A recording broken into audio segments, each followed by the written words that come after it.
akuluakulu anthu ngati Miklas Robin wakunokuma akupezekanso kwesiko magesi akungozima.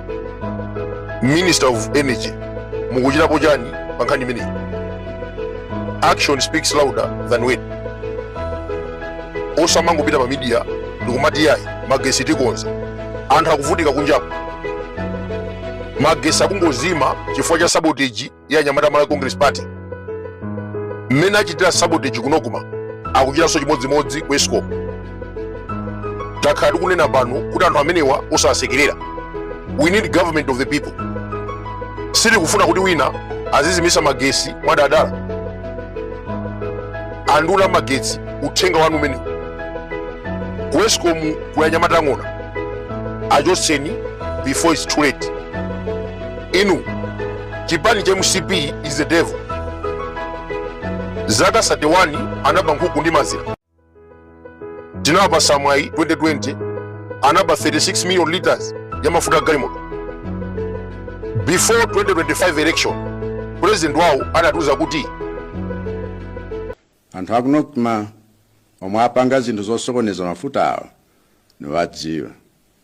Ndipo akudziwa kale kuti potazisa sabata ya mawali ntchito zawo zikhala zitatha.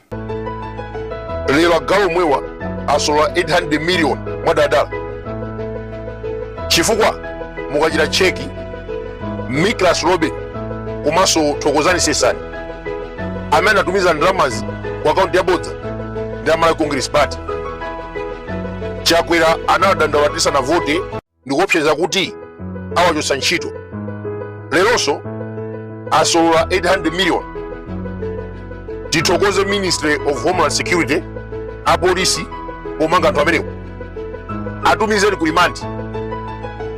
And moreover, tisamve kuti 48 hours atuka pa belo. Mwauza akhoti kuna kuti akamatusa anthu amenewa pa belo atukenso ndi 800 million ya Malawi. Jaji Kenyatta Nyirenda akuti ndi ufulu wawo kutuka pa belo. Ifenso tikuna kuti Amalawi tili ndi ufulu kuteteza misongo. Ku Makhothi mchitidwe woteteza mbava ukuchulukira. Next time zikapitirira tikoza mademo. Tafera kaye Nyamata.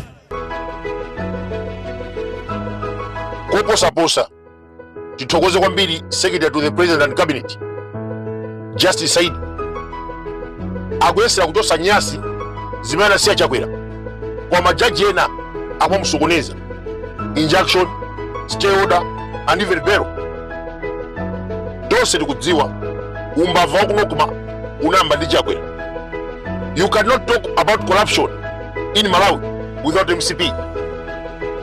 Ndiye tikudabwa akuzungulira ku Central Region malo ake ukhawukhawu ponera madisi mtengo wa nthenga. 60 September 2025 anapeza mavoti komweko. Ndiye lero akuzunguliranso komweko. Choyamba Chakwera ndamumba atithandiza kuti tiwine ndipo tiwinadi. Chachiwiri tikhala ndi aphungu ochuluka. Chachitatu tikhalanso ndi makhansala ochuluka. Komanso tiwina first round. Tiwina kamodzi ndi kamodzi. MCP ikamakhala idziwe kuna kuti whatever the reason Malawi will never vote for Chakwera. Akungotaya nthawi kugulisa munthu amene. Kodino dziko la Malawi linambira pakasungu kulekera pa mtengo wa nthenga? That says no. Malawi anambira ku Mchinji mpaka Nkhotakota, Chitipa Tunsanje. Ndiyeyo akungozungulira pakasungu kulekera pa mtengo wa nthenga. Your Excellency Nseuwa Makanjira anawuyamba amuluzi kulekeza pati yena mavi.